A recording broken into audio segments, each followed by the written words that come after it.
Professor Itamar Rabinovich is a professor emeritus of Middle Eastern history at the Tel Aviv University and distinguished global professor at New York University.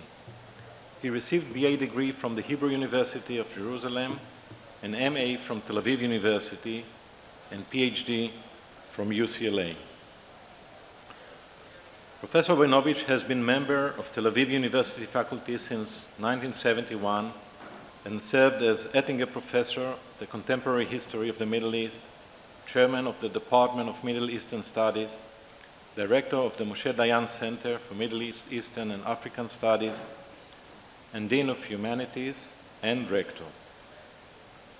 He was Israel's ambassador to the United States in the early 90s and former chief negotiator with Syria between 93 and 96 under Prime Minister Yitzhak Rabin, while on leave from Tel Aviv University. In 2007, he completed an 8-year term as president of Tel Aviv University. Professor Rabinovich has held visiting appointments in several academic institutions and is also a member of advisory boards and academic programs and international institutions. Professor Rabinovich is the author of numerous books on the modern history and politics of the Middle East and co-author and co-editor of several other volumes. Currently, Professor Rabinovich is the president of the Israel Institute.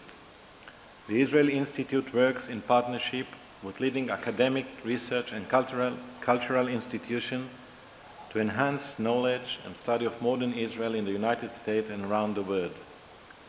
This organization, founded in 2012, is an independent, non-partisan organization based in Washington. The Institute supports scholarship, research, and exchanges to build a multifaceted field of Israel studies and expand opportunities to explore the diversity and complexity of contemporary Israel. This is the second time that Professor Rabinovich is a guest speaker in our meeting, and this time he will talk about Israel confronting a changing Middle East environment. Professor Rabinovich.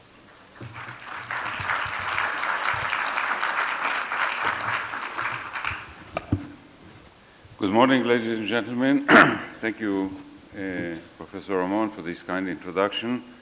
Needless to say, when I was president of Tel Aviv University for 8 years, I was also Professor Ramon's president, since the Sheba Hospital is one of the hospitals affiliated with our medical school, and I will spare you the usual university president medical school joke or story. There are plenty of them, as you know.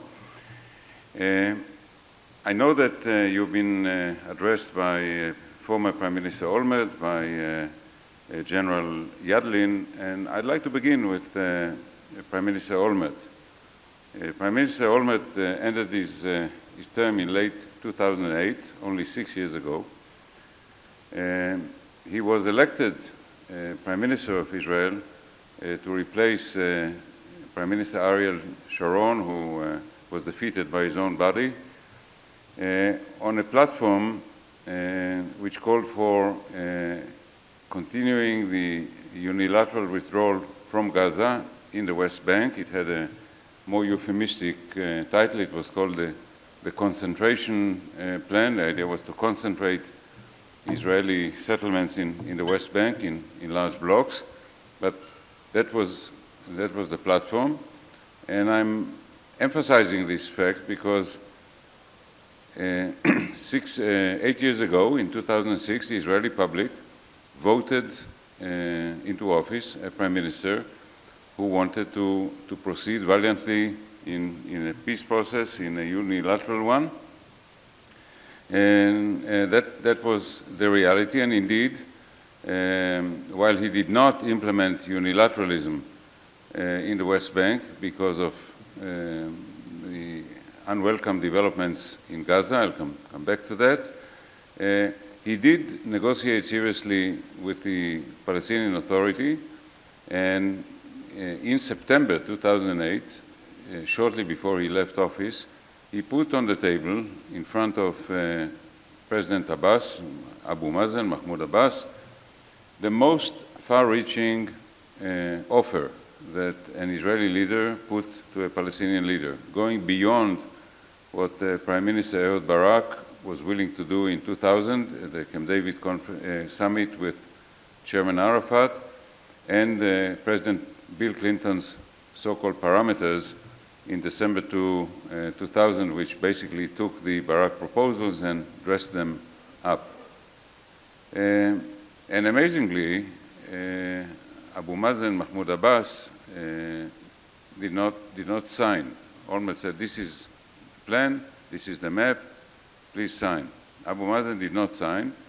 He later explained that since Olmert was about to leave office, there was no point in making a deal with a departing prime minister. If you have a copy of Condoleezza Rice's memoirs, or if you obtain a copy of her memoirs and you read the chapter or the pages dealing with that period, you'll meet some interesting pages. She writes that she was amazed by the length to which, the distance to which Prime Minister Olmert was willing to go. She called President Bush and said, this guy is serious. And then was amazed even more by the fact that Abu Mazen did not sign it, or under whatever reason or pretext.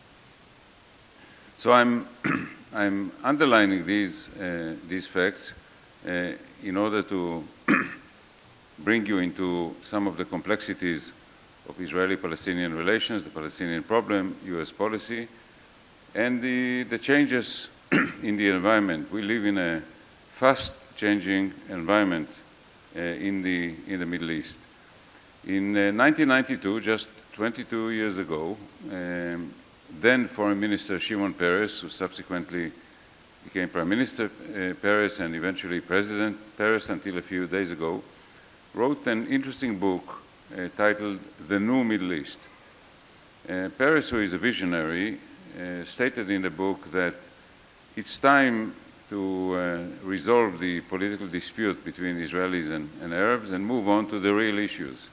The real issues are water, food, the need to provide work and income for a fast increasing population in the Middle East. The Middle East is living through a population explosion. I could say to you that Egypt now has 88 million people, and I can look at my watch in 5 minutes and tell you that they have more. So if we used to speak when Israel was born about Israel facing 50 million Arab, we are now facing an Arab world of 320 million, and in short order it will be an Arab world of 500 million. Not all of them are going to emigrate to Europe. Most of them are going to stay in the Middle East, and they need to be fed to find employment. Otherwise, it's going to be a ticking time bomb. And of course, if the whole region is restless and agitated by unemployment, poverty, lack of education, and so forth, there's not going to be real peace for Israel. You can sign a piece of paper with an Arab neighbor, but if that neighbor is thrown out by a military coup or by an angry mob, there's not going to be much value to that piece of paper. Stable peace needs to rest on a stable environment. Until a few weeks ago, I would have brought Central and Eastern Europe as an example. I would have said that the Berlin Wall came down, the Cold War ended, and Europe moved from Cold War to a state of peace in almost overnight. But as we all know, Russia has become a disgruntled power. It is agitating Eastern Europe, and Eastern Europe is no longer a suitable case for comparison. In any event, we are not even in an East European situation. We are at a very unstable Middle East. So Shimon Peres argued that Israelis and Arabs, once they overcome their political differences, should move on together to create a new Middle East, a Middle East based on economic cooperation, the creation of joint enterprises, industries, so forth and so forth. Needless to say, this did not happen. The book actually was not well received in the Arab world. Many Arabs thought that this was patronizing, or that this was a form of neocolonialism, that is to say, the Israelis want to leave through the main door and come back through the kitchen window, that is to say, through economic cooperation, and so forth and so forth. Furthermore, what we have is not a new Middle East, but what I call a new Middle East. Say the Middle East is different from what it was 20 years ago, but different in a very negative sense. So let me talk about what happens in the region, and then zoom in more closely on the Israeli-Palestinian issue. So what are the changes that happened in the Middle East in the past 20 years? One is the diminishing role and standing of the United States. 1992, when Shimon Peres's book was published, was a year in which the United States was still held in an unprecedented high esteem in the region. It just fought the first Gulf War. Unlike the second Gulf War, was a successful war, built on international consensus, built on collaboration with a large international and regional coalition. The United States drove Saddam Hussein out of Kuwait, salvaged Kuwait from Iraqi occupation, was held as a hero among the Arabs. Of course, the Soviet Union had just collapsed, and US prestige was at an all-time high. We've traveled a long distance since then, and as particularly the Americans among you know very well, this is a period in which the American public is sick and tired of foreign involvement. After two unsuccessful Middle Eastern wars in Afghanistan and Iraq, in which thousands and thousands of American lives and many more other lives were spent, trillions of dollars were spent, and look at it. I mean, look at the miserable performance of the new Iraqi army against a bunch of 10,000 jihadi fighters. So after all these years, and after all these billions, and after the construction of a new regime and a new army in Iraq, they cannot stand up to 10,000 terrorists. So it's easy to understand why the American public and the American political classes are unhappy. There's that mood in the country, and there's a president who defined his presidency mostly in anti-George W. Bush, mostly anti-George W. Bush terms. The idea was not to deploy American forces in the region, shy away from almost any form of intervention. The most egregious example is what is happening in Syria. A civil war broke out in Syria in 2011 as part of the Arab Spring, about which I'll speak later. There was, and still is, a moderate, relatively moderate secular camp among the rebels. It very much yearned for American and other Western support. It was not given that because the Obama administration felt that if you put your toe in the water, eventually your whole body is going to be in the water, and therefore you don't begin with the first step. Or as Secretary General Powell once said, if you break it, you own it. So there's no need. So what is the result? The result is that Assad is still in power.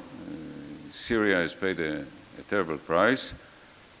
That may not be of great interest to somebody who lives in Kansas, but what is of interest is that since the moderate camp has not been helped by the West in Syria and has been weakened, the main opposition has become the radical Islamic opposition, what we call jihadi, people who want to wage jihad, that is to say, holy war. There are thousands of what you call, quote-unquote, European and other Western volunteers. I say quote-unquote. These are individuals who hold European passports, who may have been born in Europe, but they were born to Arab or Muslim parents. They were not integrated in countries like Britain, France, Belgium. They are easy prey for the jihadis. They go to Syria, they learn the art of explosives and other forms of violence, and eventually they go back And the Europeans are terrified of the impact on their own countries. You may recall that a few weeks ago, four Jewish persons, 2 of them Israeli, were killed by such a terrorist in Brussels, in Belgium. So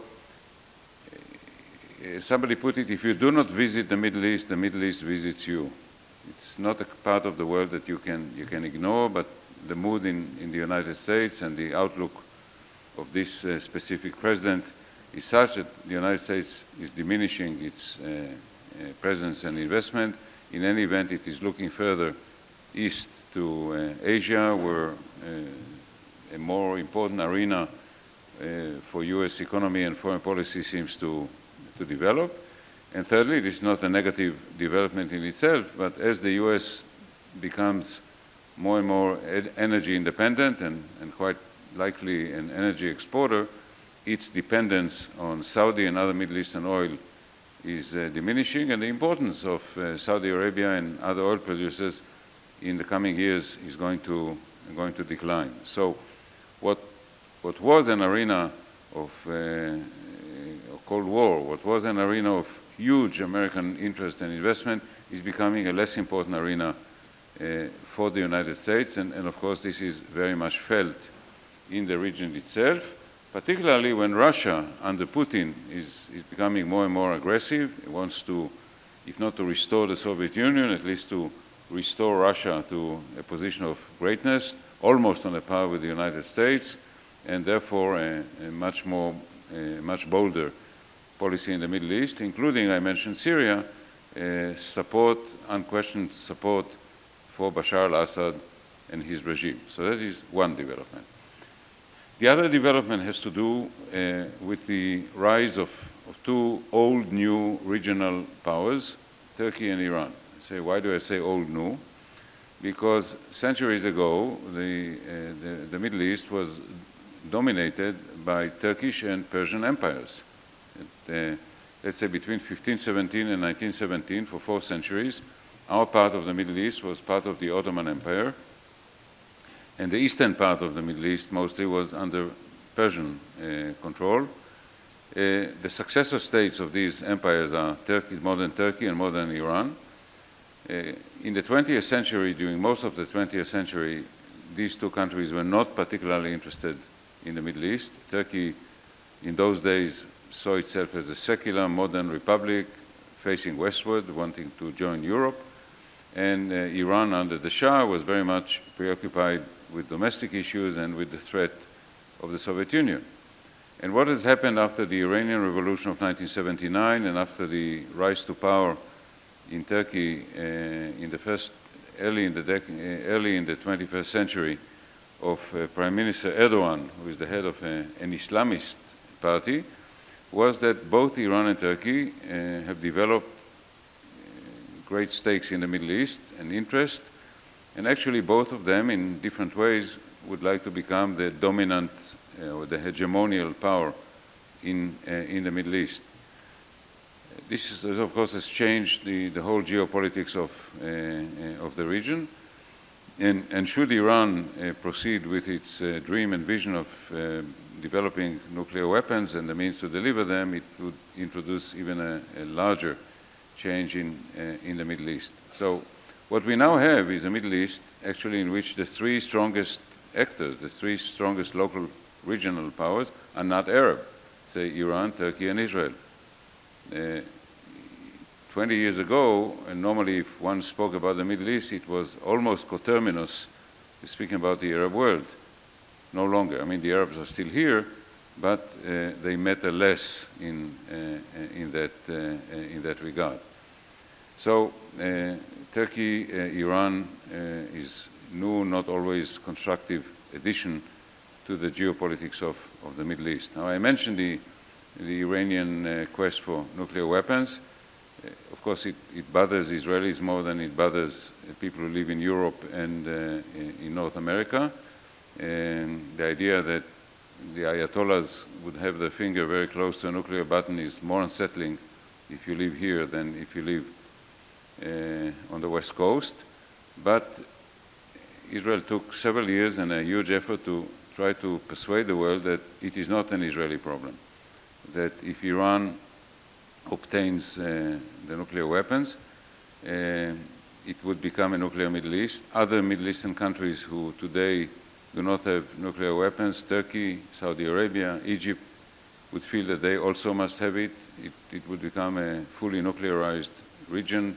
The whole non-proliferation treaty regime will collapse. Fissile material can find its way, what we call a dirty bomb, that is to say, since Iran is intimately connected to a terrorist organization in Lebanon called Hezbollah that has operated as far as Argentina, you cannot rule out the possibility that they should provide nuclear material in a suitcase to a terrorist who would leave that suitcase somewhere in Europe, North America, or wherever, without a return address. It's not, again, not a happy prospect. So the world has become interested and has negotiated an interim agreement with Iran and is now negotiating a final status agreement with Iran that would provide for Iran not crossing the threshold, not developing nuclear weapons. The question now is, what would be the distance? What would be the distance from breakout capacity for Iran? Of course, ideally, Israel would like to see 3 years. This is not realistic. Even 2 years is not realistic. I think 1 year would be fine. The question is, what is in President Obama's mind? A year, a few months? This is an issue that is fortunately not debated publicly at this point, but is talked often between Israel and the United States. So that is another important regional issue. Another development is the introduction of new technologies or new forms of warfare. In earlier decades, when you thought of a Middle Eastern war, an Arab-Israeli war, 1967, 1973, you rightly thought of airplanes and tanks crossing the Sinai Desert or the Golan Heights, and so forth and so forth. This is no longer the case.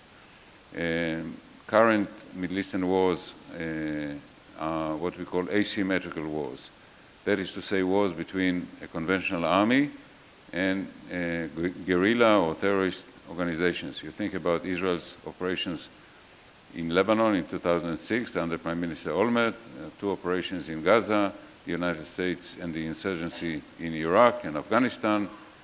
These are all asymmetrical wars. It's very difficult for a modern state, particularly a democratic state, to fight or to engage in an asymmetrical war. The other side has rockets. It tends to place them in mosques, in schools, in hospitals. So imagine the dilemma of an Israeli chief of staff or prime minister realizing that a missile was fired from South Lebanon into Haifa, let us say, and you trace it back to a hospital in South Lebanon. Do you send the Air Force to bomb the site? Difficult dilemma. It's very difficult to have a victory in an asymmetrical war. You know, when we think of wars, we think of, Germany capitulating in a railway car somewhere in Europe at the end of World War I. Asymmetrical wars do not end that way. And you all remember that miserable moment when President Bush stood on an aircraft carrier and said, mission accomplished in Iraq. Well, mission not accomplished. So this is another important development. Now I'd like to move to yet another very important development, so-called Arab Spring. If we were to meet here a couple of years ago in late 2010 or early 2011, we would probably have spent quite some time speaking about the Arab Spring. The Arab Spring was the term applied to the quest for reform and democracy in the Arab world. There is a wide sense in the Arab world that the Arab world is not in good shape. And let me illustrate it with an example. 1954, okay? Look back, 1954 in 2 countries, Egypt and South Korea. Egypt was a fairly prosperous country had a population of 20-odd million. It had income from, or revenue from the sale of cotton, from the Suez Canal. Cairo, Alexandria were nice cities. South Korea was in shambles after the Korean War. Okay, fast forward to the present. Korea is what we call an Asian tiger, South Korea. Think about Samsung, Hyundai. You know, we don't have to go further beyond our pockets to find the South Korean electronic products or get into the South Korean car or into the South Korean built ship. It's a huge success story. Egypt, as I say, is in shambles. It's a country of 88 million. It cannot feed its own population. Cairo became a megalopolis of 20 million people. Many of them don't have housing. The income for a government employee is $150 a month. You don't make ends meet on $150 a month, so all of them moonlight. There is poverty, ripe ground for radical organizations like the Muslim Brotherhood and Salafi organizations to recruit people, offer them social services, and offer them a better future. And Egypt is just one case. Other countries are economically more prosperous, but in terms of political and public life, worse. Syria. There was a country ruled by an ugly dictatorship, relying on a minority community, on minority sect in Syria, considered illegitimate by the bulk of the population. And you know, it could go, Libya at the time was ruled by a very strange man called Muammar Gaddafi, and so forth and so forth. So there was this great sense of unhappiness in the Arab world, a sense that the Arab world deserved better, that it deserved democracy, let civil society flourish, let the economy develop, let's fix the education system, the health system, and so forth and so forth. And it burst spontaneously. It burst first in Tunisia in December 2010, when the police removed a fruit vendor who set himself on fire, and this gave rise to a popular rebellion against the dictatorship. It overthrew the dictatorship, and this was the one place where the dictatorship was replaced by a fairly effective modern government. It then moved eastward to Egypt, where in the famous square in Cairo, the Tahrir Square, hundreds of thousands gathered against the regime of Mubarak, who wanted a man in his 80s who planned to shift power to his own son, the way it was done in Syria, the idea that the Mubarak dictatorship would become a Mubarak royal family was totally unacceptable. Mubarak was removed. He then spread into Yemen, into Syria, into Libya, and there was a sense that possibly the Arab world was undergoing a very significant revolution and change. The metaphor that came to mind was the spring of the nations in Europe in 1848 at the time, and therefore the term the Arab Spring was applied to these events.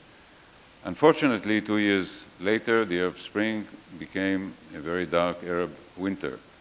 In Egypt, Mubarak was replaced by the Muslim Brotherhood, who won an election, but proved to be dictatorial. As somebody said jokingly, the Islamists believe in one man, one vote, one time. And once you elect an Islamist party into power, you can expect them to try to stay in power and not have a second free election. But so the army, with, I would say, a massive degree of popular support, threw them out, and Egypt, under General Sisi, who is now elected president, is again under a thinly veiled military dictatorship. In Libya, Gaddafi was overthrown, but the country is in a state of anarchy. We all remember the killing of the US ambassador, but it's less in the news, but day in, day out, the country is totally fragmented under the rule of different tribes and gangs, and in total disorder. The same is true for Yemen, the same is true for Somalia, and more in the news recently, Syria and Iraq. So let me spend a few minutes talking about Syria and Iraq. I know that General Yadlin spoke to you about Syria, and I'll do it briefly. So the Arab Spring arrived in Syria. Some young people in a southern city in Syria demonstrated against the regime. They were beaten up by the police. A smart president would have made some gestures and tried to placate the unhappy population. Instead, President Bashar al-Assad decided to quash the resistance. Violent, bloody quashing led to further violent resistance, and in no time, demonstrations turned into a civil war, and the country has been in that state of civil war since March 2011, more than 3 years now. 150,000 people killed. A quarter of the population at least became refugees, some of them inside Syria, many of them in Syria's neighbors, Turkey, Lebanon, and Jordan. And there seems to be no end to that civil war. Iraq. Iraq is by definition an unstable country. Iraq, like Syria, like Lebanon, like so many other countries in this region, was put together at the end of World War I by the British and the French, the colonial powers, who built states to suit their own imperial interests. So Iraq was made up of two provinces, that the south and the center, to which the British added the north. They added the north to Iraq because the north had oil, and they wanted the oil under their control. But the north is populated not by Arabs, but by Kurds. The Kurds are a different ethnicity. They are Muslims, but they are Kurds. They are not Arabs. Unfortunately for the Kurds, if you sort of imagine the Middle Eastern map and you look at the pie, which is the Kurdish area, that pie has been carved among several countries. Let's say Iraq, Syria, Turkey, and Iran. In each of these countries, there is a Kurdish minority. In Turkey, that minority is about 20%, which means 15 to up maybe even 20 million people. Smaller populations in Iraq and Syria and in Iran. But the Kurds are an ethnicity, a people who has not been given nationhood and statehood until now. So the idea that the Kurds would be put together with the Arabs of Iraq, and the Arabs themselves were divided into Sunnis, that is the majority community or denomination in Islam, and the Shia, who are a minority denomination in Islam. If you look at this cocktail of 60% Shia Arabs, 20% Sunni Arabs, and 20% Kurds put together in one state, that, of course, is a recipe for instability.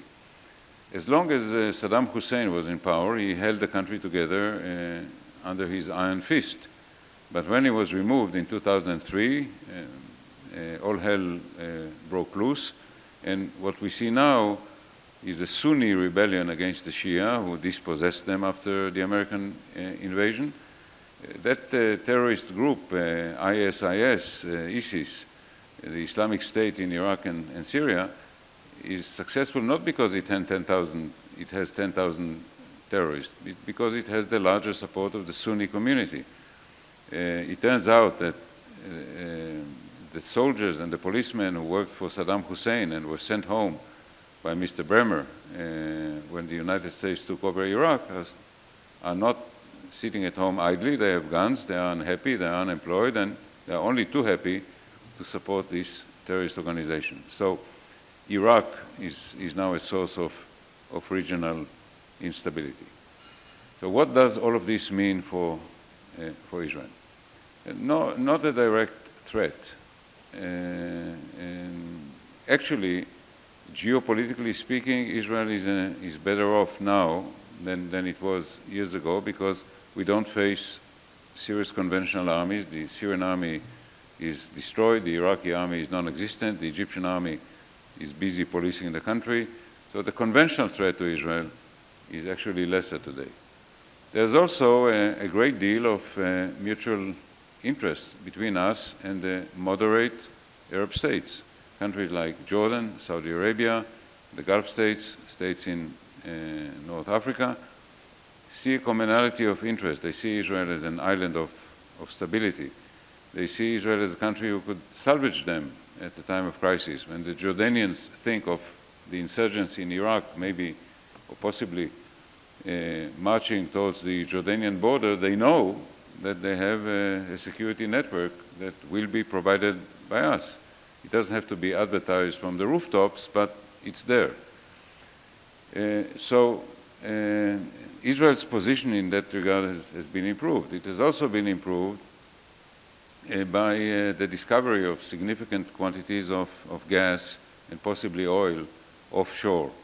You know, years and years, if you were to come to Israel, you would have heard the joke about Moses who managed to find the only spot in the Middle East that had no gas and oil. Well, this joke is no longer relevant. And some people got very rich on that.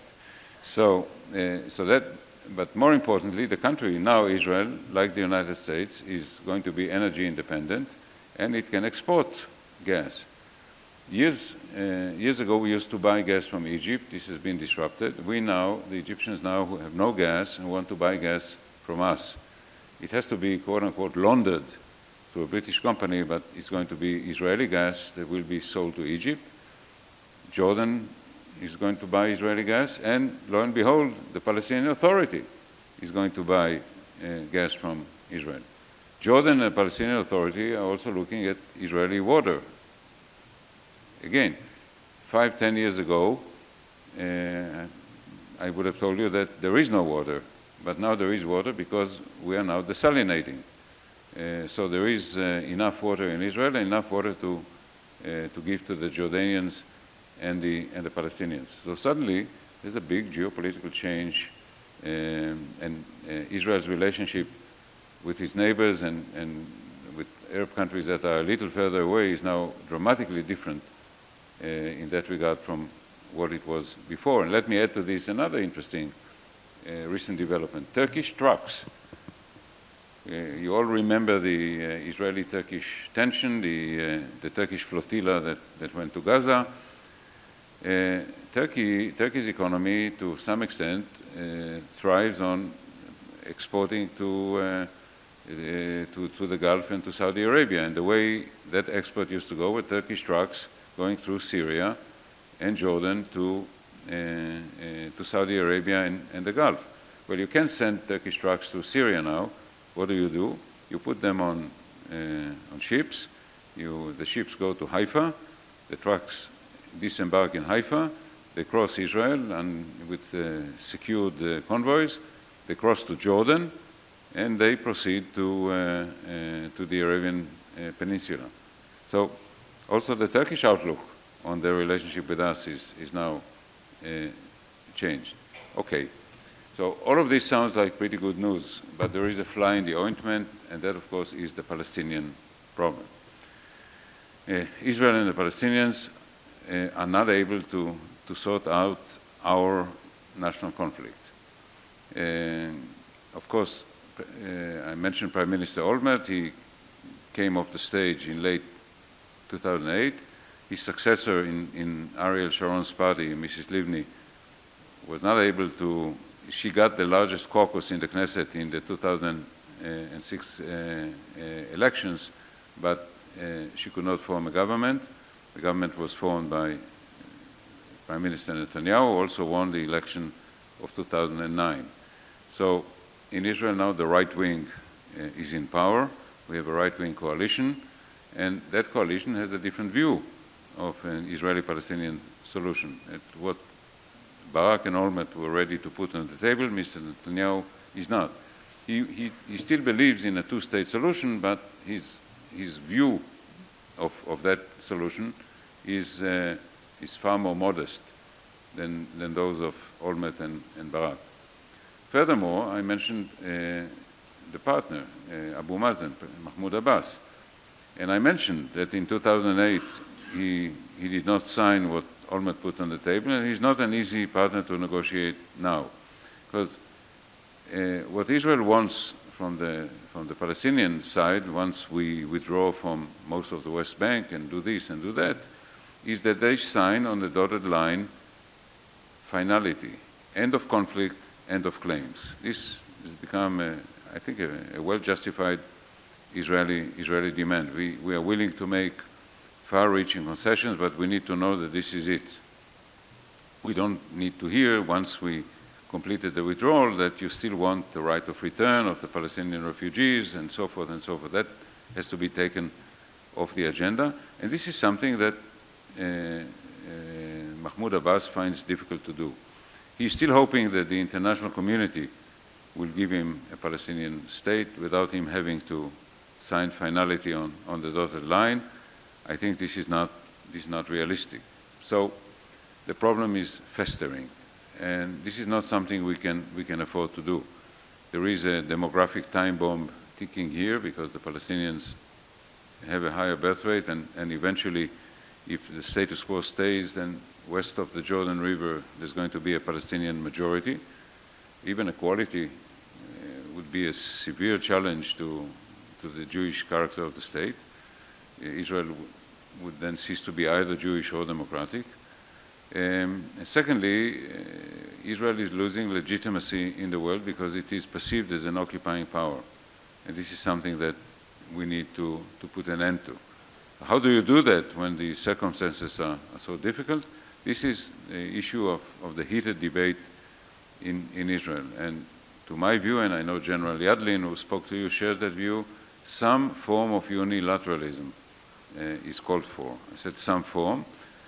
Unilateralism was tried twice, or was actually implemented twice, once in South Lebanon when we withdrew from South Lebanon under Prime Minister Barak in 2000. That on the whole has been successful, and we had no claims to parts of Lebanon. But of course, Lebanon is under the fist of Hezbollah. There was the 2006 war in Lebanon, and quite a few people in Israel think that unilateralism in Lebanon was not a success story.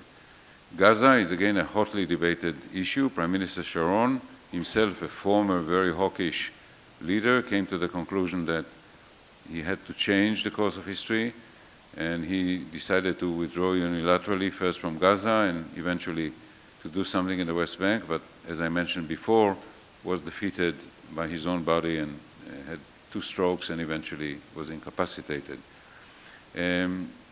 But Gaza has been taken over by Hamas. Rockets are being fired from Gaza even as we speak. And again, many Israelis feel that unilateralism failed the second time in Gaza. So when you speak, when you have a debate in the Israeli public arena about taking unilateral measures in the West Bank, people say this is much too dangerous. I mean, the West Bank is even closer than the Gaza Strip. It sort of runs along the narrow strip that is the center of this country, and you don't really want to jeopardize Tel Aviv or Ben Gurion Airport to missiles or mortar or other forms of attack from the West Bank. So it is a hotly contested and debated issue, and it will have to be refined in a way that would enable an Israeli Prime Minister to take the lead and do that. Prime Minister Netanyahu cannot do that with his present government and coalition. He does not dominate his own party, overtaken by the right wing. He has a problematic coalition. In order to do that, he would have to do what Prime Minister Sharon did, that is to say, break with his own party, break with his own coalition, and take a very bold personal initiative. I think that if he does it, he'll have support. But I'm not the Prime Minister. I'm not risking my own chair and position, and this is something I can only observe from my academic chair. So I think this is the overall picture. I think we have about 10-15 minutes left for discussion, and I'd be very happy to take questions or comments. Thank you.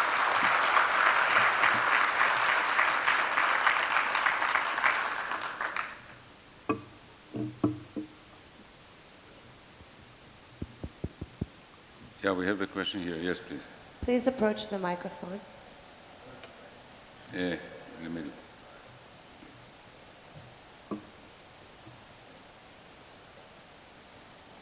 First of all, thank you, Kobe, for bringing this superstar to us, and thank you for being here.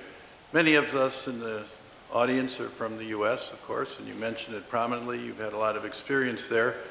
If you had, and you give us the impression, which we heard a little bit last night, that the distance between Israel, we keep thinking in the States, as primarily many of us are Jewish, of course, that in the end, Israel will always have the back of the U.S. But right now, you're absolutely right. We are tired of two terrible conflicts, and we are not anxious to see something again. And obviously, this has something to do with what's going on in Iran. If you had to fast forward, you know the players. You've probably been with the Clintons and the Bushes. Can you give us a little personal previous history with dealing with the administrations and maybe looking forward to our next election as well? Thank you, sir. Thank you. I'm not sure that I'm looking forward to your next election. And I very much hope that the Republicans will find a way of putting forward a decent candidate and not one totally colored by the Tea Party. When I saw that Mickey Cantor lost in a Republican primaries, you know, I realized that several red lines have been crossed. By the way, when I spoke before about the right-wing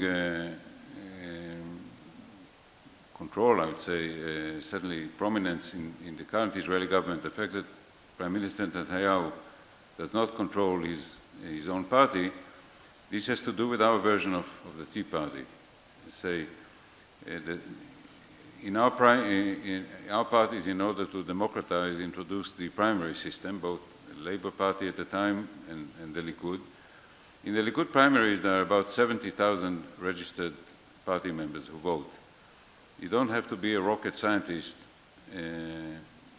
or a professor of medicine to figure out that if you have 70,000 voters and you register 10,000 voters who vote as a bloc, you control the primaries. And this is exactly what the settlers did. They registered in the Likud as members.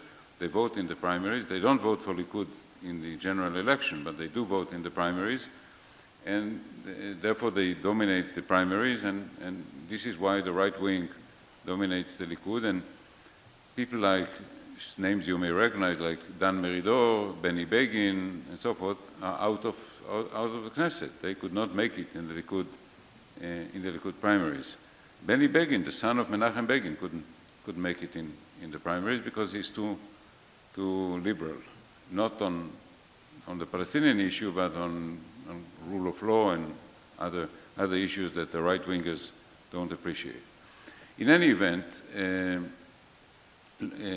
you know, I was stationed in Washington during the first Clinton term. This was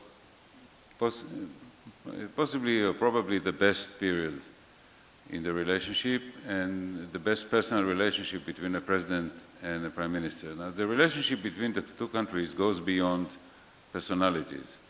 There's a mutuality of interest. There is a sense of kinship. After all, if you look at the Middle East from America and you look for people who share your values, not just the democracy, the rule of law, but even entrepreneurship. And Israel is the country that has the second largest number of companies traded in NASDAQ after Canada. There's a couple of Silicon Valleys in this country, and these values of entrepreneurship are shared by the two countries. There's a lot of commonality, and of course there's always the personal prism. Whatever the interests and the structures are, at the end of the day it goes through the prism of the two leaders, and therefore the relationship between the Prime Minister and the President is important. So Rabin and Clinton loved and admired each other. I, as the ambassador, had the privilege of sitting in on their meetings what is called one-on-one. So you may well ask me, if it was one-on-one, what were you doing there? The answer is I was taking notes. Said that we know that human memory is treacherous, and if the Prime Minister and the President sit together for an hour and nobody takes notes, things get lost and get twisted. So fortunately for me and my American counterpart, we sat there and took notes, and you could see how that relationship blossomed. So Clinton saw in Rabin, so I'd say I'll be a dime psychologist, the father figure he never had, an older man, mature, a military hero who became a bold politician, somebody who could make very bold decisions, a very honest, outspoken politician. Basically, what you see is what you get. It's what American presidents like to know, that the Israeli counterpart always tells them the truth, even if it's awkward. And Rabin appreciated the brightness and charisma of Clinton and his understanding of politics. These were also two politicians talking to one another. Rabin always used to say to me, when I speak to Secretary of State Christopher and I try to explain my political constraints, he doesn't understand it. He's not been in politics. Clinton understands immediately. So that relationship was there, and of course there was a peace process that Israel initiated and the United States orchestrated, and the relationship was wonderful. Bush had a very good relationship with Sharon and a very intimate relationship with Ehud Olmert. I mean, George W. Bush and Ehud Olmert became personal friends, and when they dealt with complex problems, you remember that in 2007, Israel destroyed the Syrian nuclear reactor. Bush was the president at the time. He didn't want to do it. And the president and the prime minister need to understand one another. So when Bush says to Olmert in a mild language, I hope you don't do it, Olmert knows how to read it and understand that you're welcome to do it. So it was done very effectively and successfully. Unfortunately, this does not work out between Netanyahu and Obama. Obama is basically a man of the left. Netanyahu is basically a man of the right. He's, in terms of American politics, he's a Republican. He has Republican donors and friends. Not appreciated by the White House and by the Democratic Party, and they don't trust each other.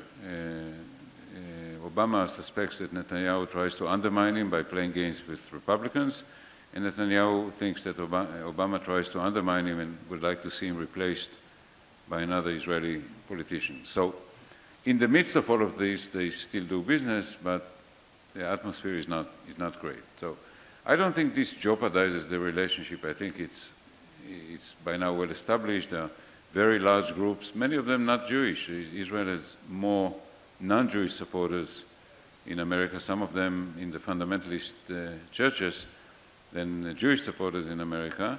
And you know, both men will be out of office at some point, and hopefully the next shift will go back to the good old days of Rabin and Clinton and Olmert and Bush.